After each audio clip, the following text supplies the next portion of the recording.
know, people ask me, isn't it great to get a break from that spring, summer, fall garden? No! Spring, summer, and fall in the garden's a break from this driveway. It hasn't been too bad yet this winter.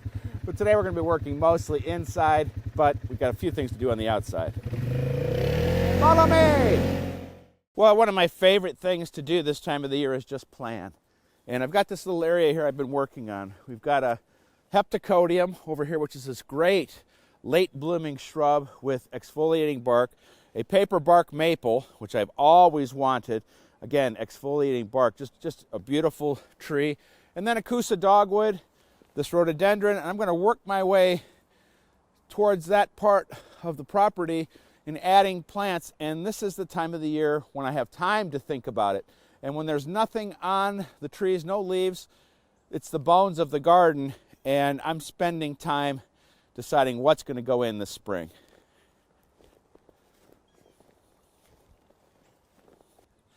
I love the planning part of gardening, of looking at, like I said, the bones of the garden.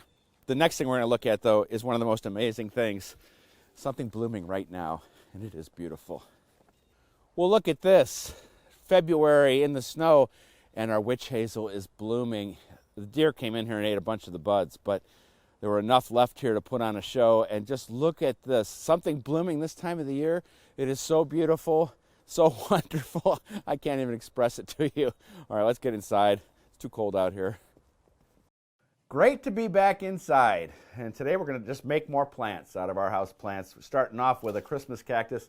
This is actually a cutting I took probably 2-3 years ago from another Christmas cactus that was one I did a story on. A family had been growing it for maybe 100 years. And so I want to always have one. You know, I've got this one, I've got the big one. But again, in the winter, what are you going to do to keep busy? For me, it's growing plants on the windowsill. Nothing easier than a Christmas cactus. You can see there's just little rootlets on the edges here. And I'm just going to pinch. And I've just got some planting mix here. We took the segment off, and the planting mix is already moistened, and we'll stick it down in there. And a lot of times you see where you put rooting hormone on a plant to get it to root, but these plants, the aloe and the Christmas cactus and this kalanchoe that I'm going to take a cutting of, they don't need it.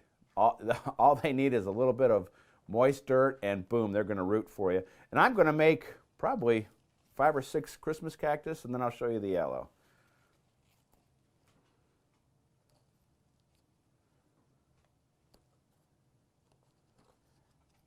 Next up, the aloe, and look at how easy this is. There it is. That's all it needs. Stick it down in here, and we're going to have plenty of aloe. I love growing aloe. Is there another one in here? Pop out. Yep, there it is. That's the root. And usually when I take cuttings of other plants, I'm covering them with plastic to keep the humidity up. Again, these are so easy to root that we're not even going to do that. Let's see if there's one more in here. There we go. Look at the size of that plant. You wouldn't think that this little bit of dirt could support it, but it does. Aloes are tough.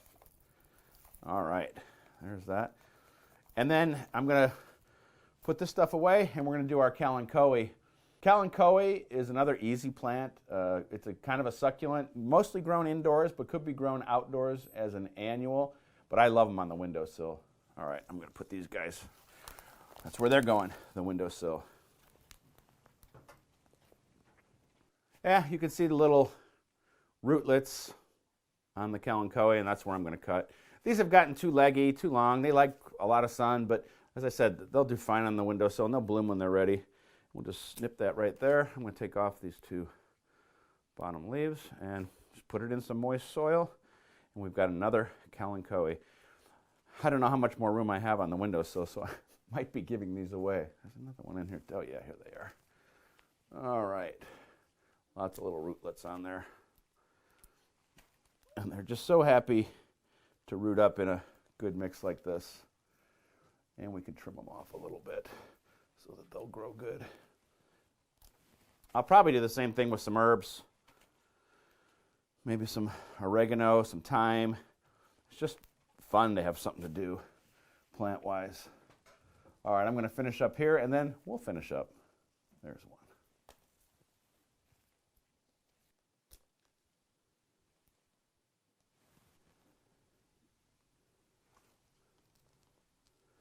These are going to be nice.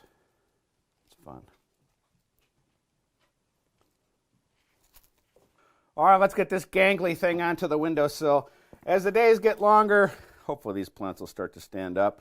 We'll start feeding them in March when we do have longer days. Now, check me out online. Lots of cool gardening stuff there, but an event you should know about called Celebration of Seeds. It's at the main branch of the Carnegie Library, absolutely free, and seed swapping, free seeds, plants. It looks like fun. And before we go, check out this book. I love it. It's called Gardening with Emma. If you've got kids or grandkids, you want to get them into gardening, this is perfect. Grow and have fun. That's what this book is all about. And it's not just for kids, or should I say, for kids of all ages. I love this book. Till next week, I'm going to take some more cuttings, herbs, what else? Maybe some parsley. We'll see you then. That'll freshen the breath.